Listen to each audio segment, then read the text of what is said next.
Good Lord, it's 5 o'clock. It's actually 5:06 Eastern. Is it Standard Time or Daylight? I don't know. Doesn't matter.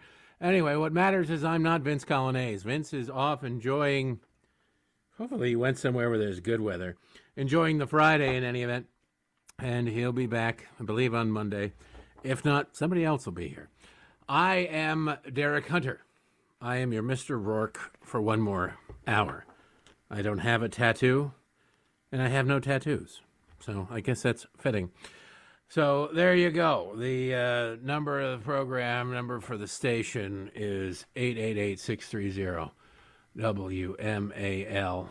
888-630-9625 if you're playing the home game and never learned to count. I'm looking at the news today and watching these things, and of course there's a lot. We just got word about a couple hours ago, and now it's official, confirmed, and there's the first official photograph. The first release of 2 hostages has happened. Hamas, Qatar has facilitated the release. That's why I love this. I love this story. I'll start over just because I frame it a little bit better. We got news now that Qatar is actively trying to negotiate the release of some hostages held by Hamas. Well, they're probably all Jewish, but they're not trying to release the Israeli ones. They're not really trying to release ones from other parts around the world all that much, but the United States. They're trying to suck up to the United States. Now you sit there and you go, well, is Qatar the one nation on the entire face of the earth that doesn't look at our president and chuckle quietly to itself? Are they taking Joe Biden serious? No, they're not. They're not. They decidedly are not. No one can. No one can. You just look at Joe Biden and you go, that's a shame. That's all you can think when you look at Joe Biden. It's because Qatar is the home to the leadership, or most of the leadership of Hamas, the higher-ups. They live in Doha. They live in really, really nice. They live like Dylan McKay. If you used to watch 90210 at the beginning of 90210, Dylan McKay, played by the late Luke Perry, lived in a hotel. He lived in a penthouse suite in a hotel. I never heard that you could live in a hotel. I mean, I always guess I figured you could live in a hotel by just renting the hotel every day. But I didn't know that they had like residences and everything. It's too rich for my blood. But the leaders of Hamas live in very, very nice 4- and 5-star hotels where over the course of a month, it's not uncommon for them to rack up $1 million, including, I think, the bill we saw that was circulating on social media was like 1 month, $30,000 for spa services. I mean, it's a dry heat and everything over there, but still, it wreaks havoc on your pores. And you don't want your crow's feet to get any worse, because that just would be, that'd be inhumane. And when you're trying to convince somebody to strap a bomb to their chest and go into a playground or something and blow themselves up, you don't want to look haggard. You want to look well rested. It's just, pro tip for every terrorist recruiter out there.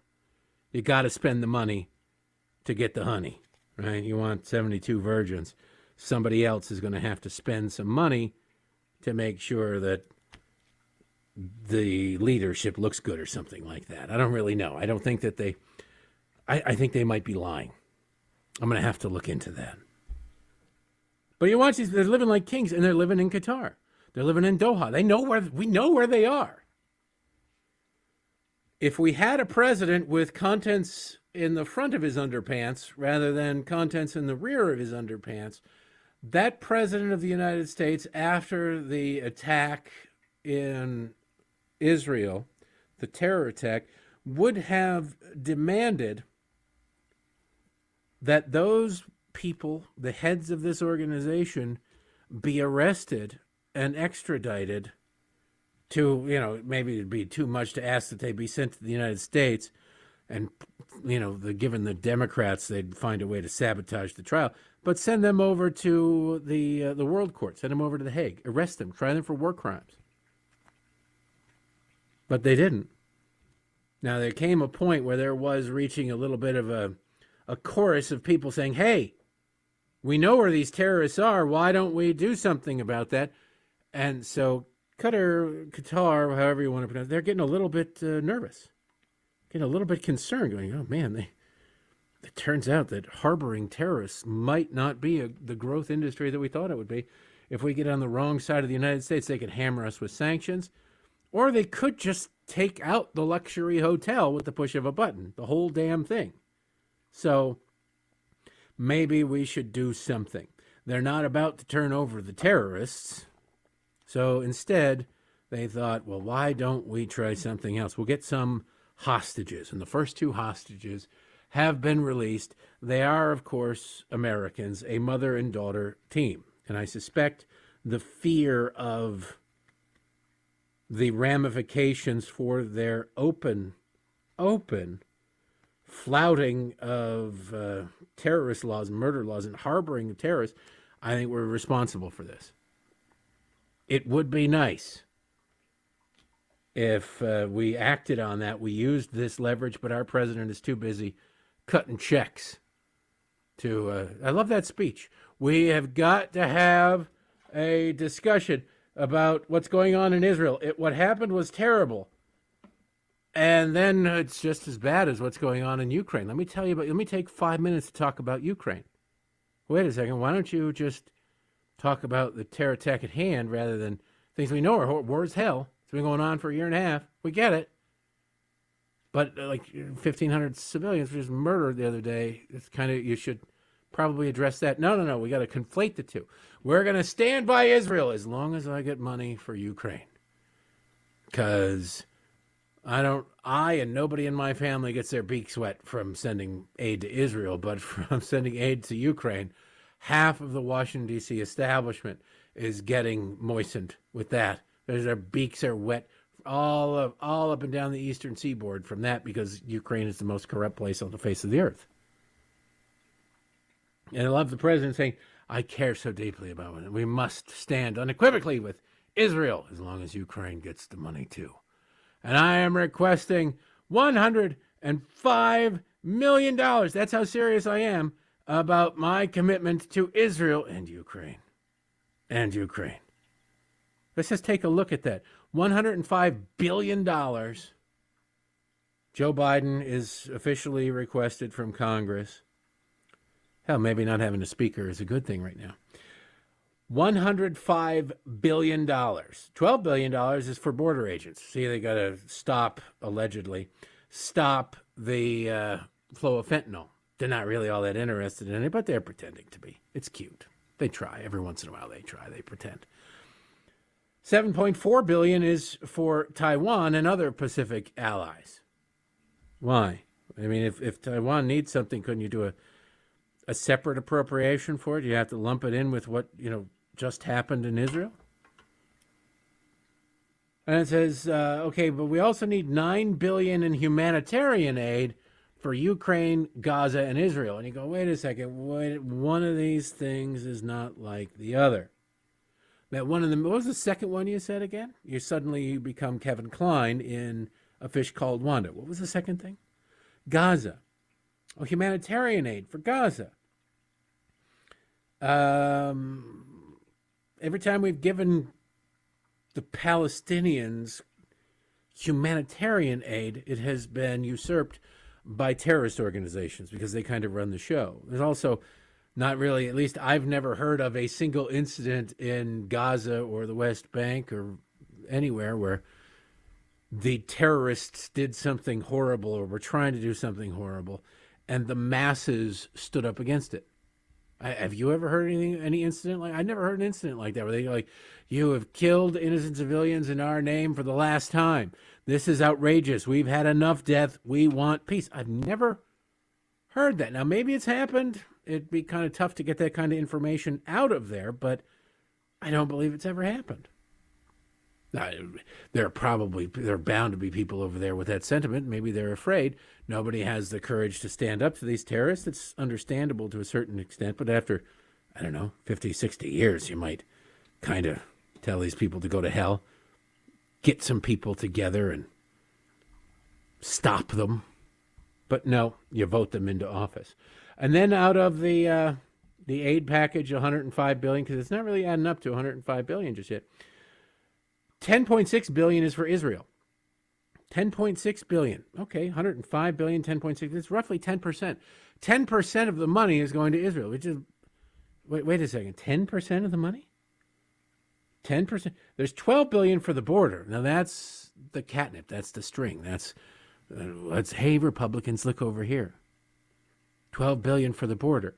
Will it be for deportation of illegal aliens? Will it be for the finding of illegal aliens across the country who have bogus claims of asylum, who have no right to asylum whatsoever, who come from places where there's no threat to them whatsoever? They just want to come here and get jobs, which is not a reason for asylum. Asylum would never be granted. No, it's not that at all. It's, like I said, it's for border agents, mostly going to be used to process them, process the illegals. It's going to be a whole bunch of new federal employees that you'll never be able to fire, with pensions that you'll never be able to change to 401ks or defined contributions, sorts of things. And they'll be given a rubber stamp to sit there and go, pa-chunk, pa-chunk, you're approved, pa-chunk, pa-chunk, here's your phone. See you in, 3 to 5 years for your court date, should you show up, whatever, congratulations. Welcome to the United States. Don't forget to vote. Okay, so there. I've detailed 7.4 billion for Taiwan, 12 billion for border agents, 9 billion for humanitarian aid for Ukraine, Gaza, and Israel, and 10.6 billion for Israel. Seems like there's a lot of money missing there. Now, I wasn't a math major, but then you look at the top item on this. Remember, this is after a speech after a terror attack against Israel. The top item on this is $61.4 billion for Ukraine. $61.4 billion for Ukraine. If you're playing the home game, $105 billion versus $61.4 billion. You just take $61.4 billion and you double that, right? That's $122.8 billion, which if you just look at that, well, it's only 105. That means that more than half of the money that Joe Biden is requesting to help Israel is earmarked for Ukraine in his own proposal. Does that seem a little bit weird to anybody? It might make you think that this guy's not really serious. And in fact, rather than seeing a clear moral situation where the United States must come down on this side of it for the good of humanity, he looked at it and he saw himself an opportunity, a golden opportunity. So he's using the terror attack in Israel as a delivery device, much the way he's exploiting it, much the way he exploits the death of his daughter and his wife, much like he exploits the death of his son, Bo. There's nothing this man won't use or won't do. He's got a long history of it. For years, it was, my wife was killed by a drunk driver. My wife and daughter were. The guy was not drunk. There's some question as to who was responsible for the accident, to the point that the guy's family threatened to sue, and then Joe Biden changed his tune. See, it's all well and good. You can spew lies and use them for your own political advantage, but once you are threatened with discovery, once you're threatened with being put under oath, that's a whole different ball of wax. You've got to move in a different direction. You got to run away from that one, and Joe did every single time. Every single time. To hear him tell it, Bo Biden might as well have died taking a hill in Iraq. Except that he was in JAG Corps, served in Iraq. I think he was there for 8 months. Nothing against his service. But to hear Joe Biden tell it, Bo Biden was killed in Iraq. He died of brain cancer several years after his service in Iraq. But he uses that to try to identify with Gold Star families, which is, honestly, it's gross. It's really just gross. I know what you're doing through. I lost my son in Iraq. No, you didn't. No, you didn't. You're talking to 13 families of soldiers who died because of your incompetence in Afghanistan. And you're telling, I know what it's like. I lost my son in Iraq. No, you didn't. It takes a special kind of evil to even try to pull that lie off. And that's what Joe Biden does. But then again, that's really been his whole life, to be honest with you.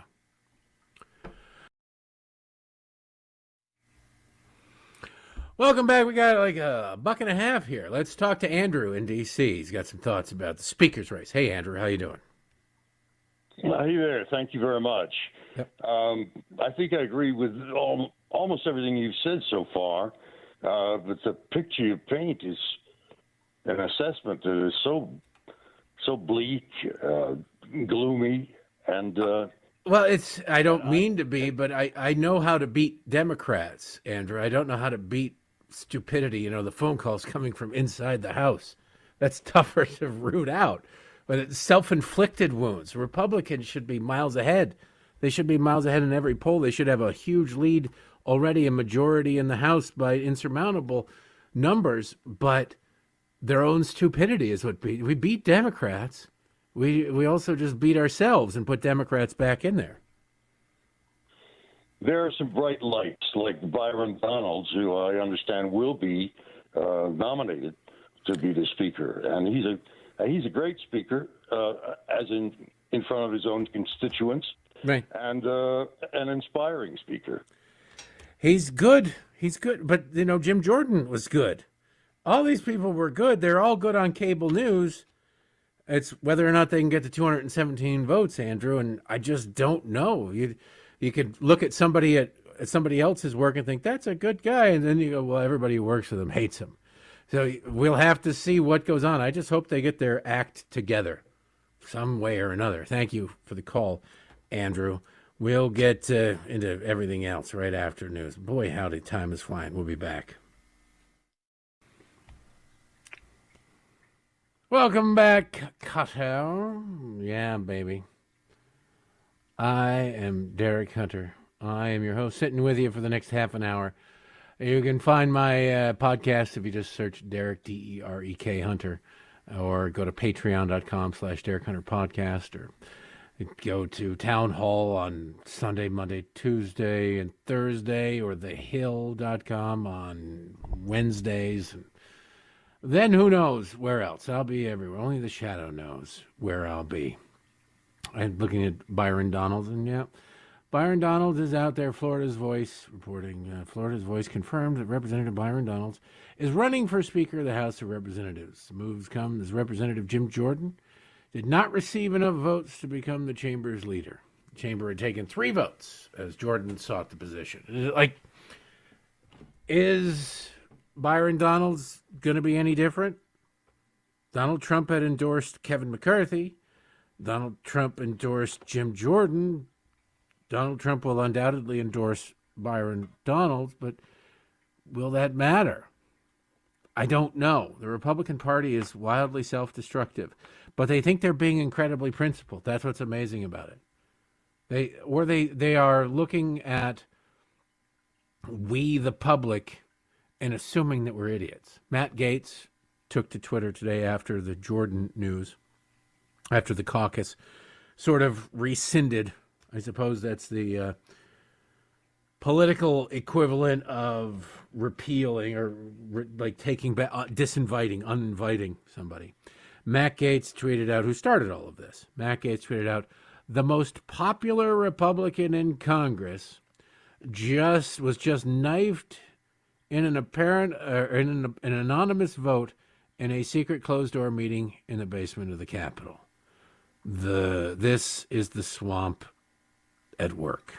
See, now he's trying to present himself as the principled one, as the one. This is the swamp. I stand with you against the swamp, etc.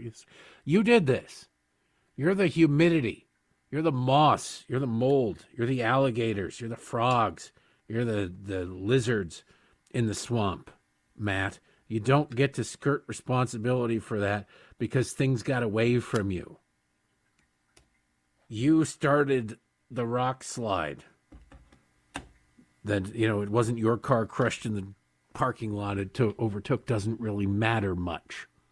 You did this. And by the way, if Jim Jordan was how is Jim Jordan the most popular person Republican in Congress. How is that possible? Where and what planet is that possible? Jim Jordan received fewer votes than Kevin McCarthy. I get that you don't like Kevin McCarthy. He didn't save you from your ethics complaints, whatever.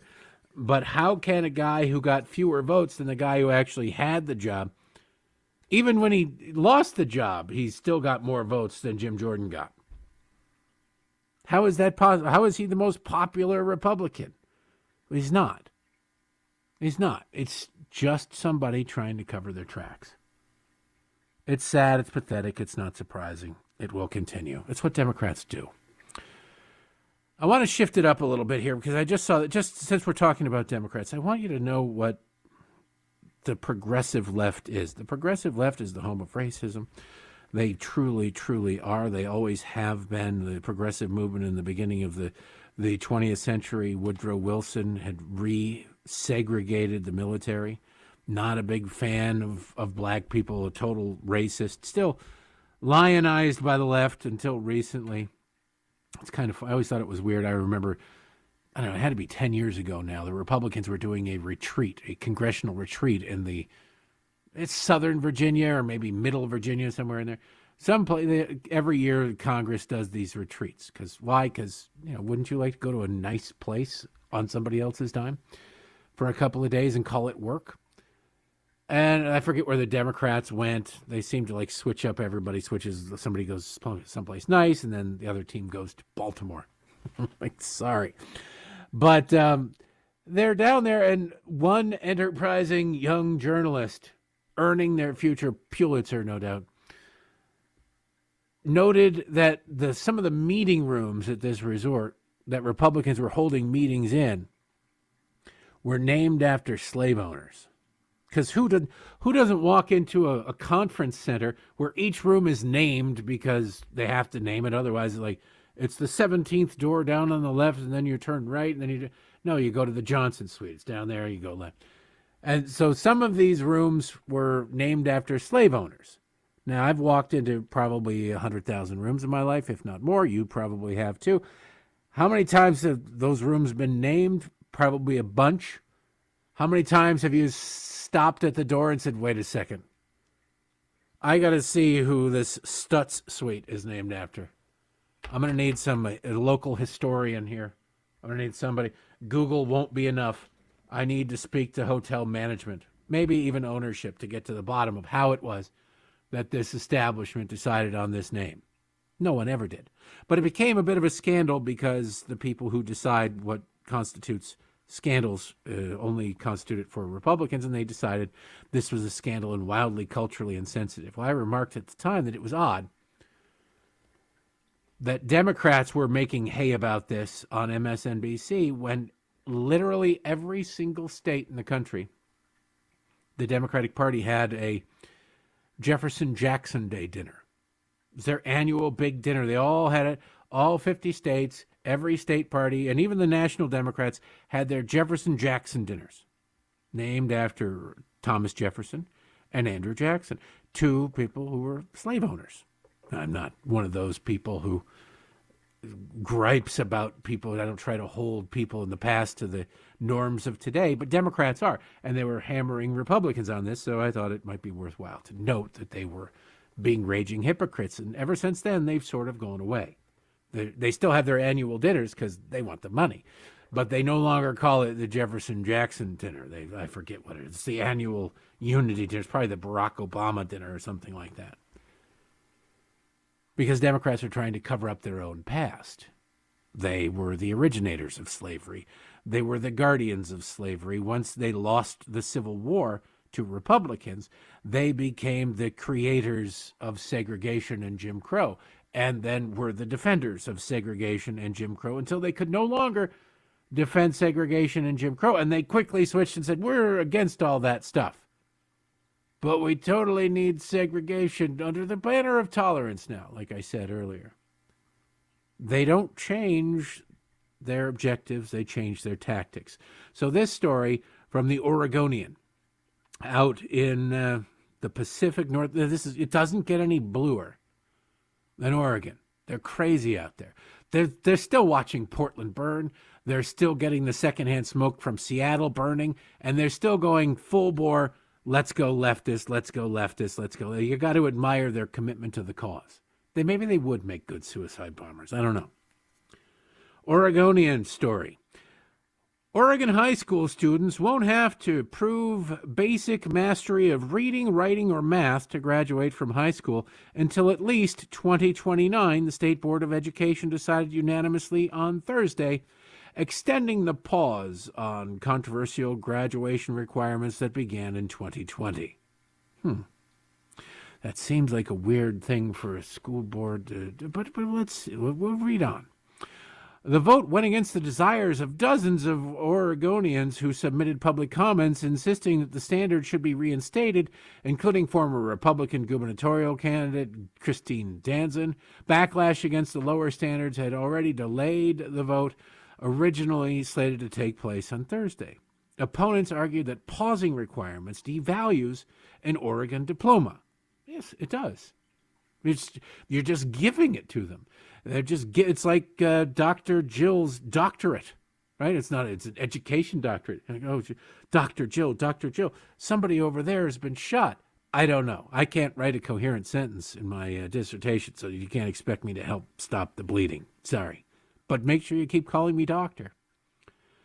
Giving students with low academic skills extra instruction in writing and math, which most high schools did in response to the graduation rules, helped them, they have argued. But leaders in the Oregon Department of Education and members of the state school board said that requiring all students to pass one of several standardized tests or create an in-depth assignment for their teacher judged as meeting state's standards was a harmful hurdle for historically marginalized students, a misuse of state tests, and did not translate to meaningful improvements in students' post-high school success. Now, wait a second. What was that? What was that first thing they kind of snuck in there? Well, I'll read it again.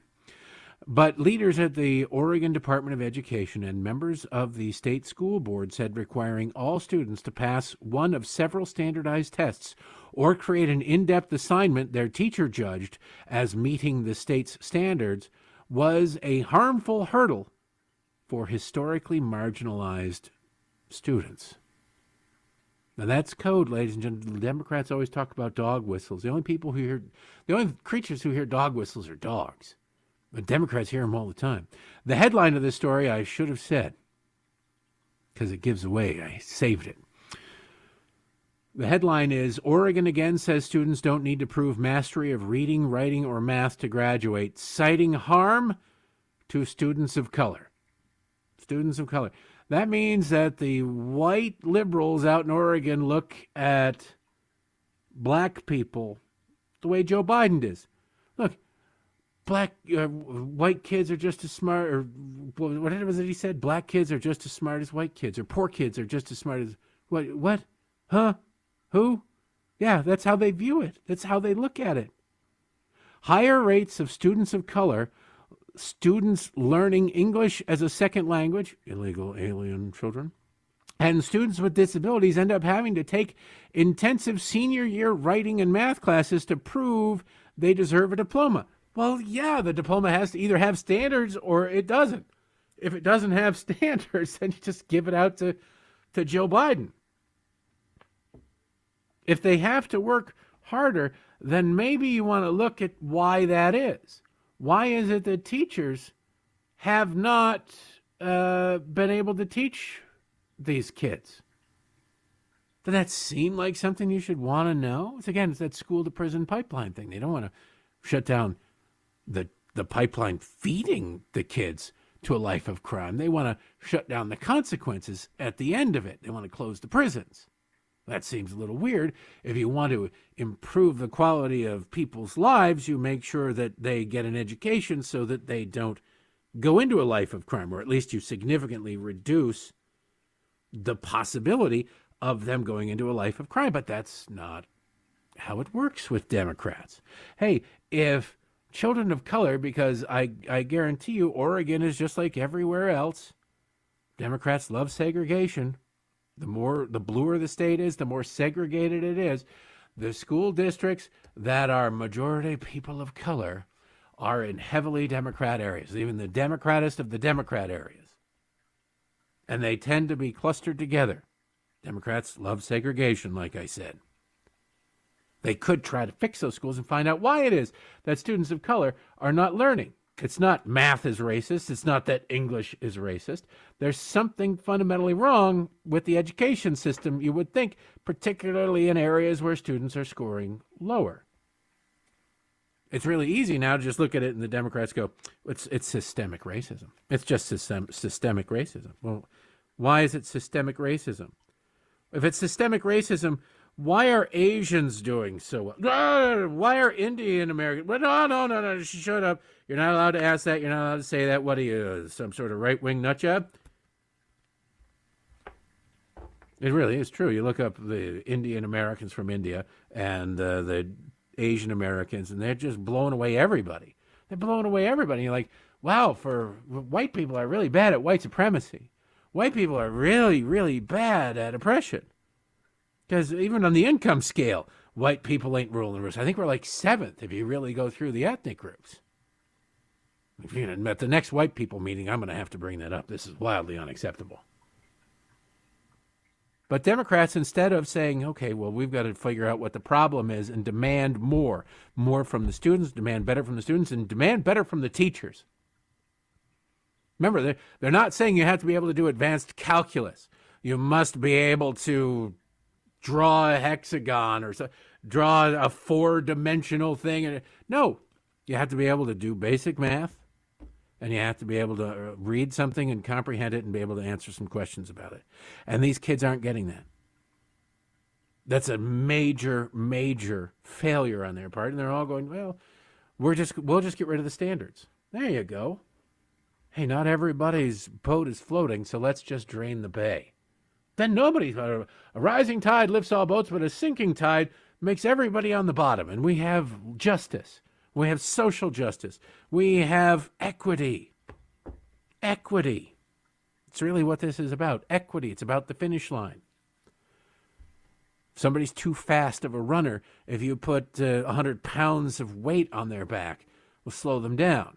There, we've achieved equity. Well, what about maybe you try to teach the slower people to run better? Get them to... No. We can achieve equity by weighting down, by putting some rocks in the shoes of the really fast kids. And all the while, of course, sitting over on the sidelines, smoking their germs, which I think are illegal now. Smoking their germ clove cigarettes, drinking their Chardonnay, is the suburban wealthy white lady going, that's a shame what's happening to those minorities. Where instead of helping them, instead of doing anything, I'll help them really easily.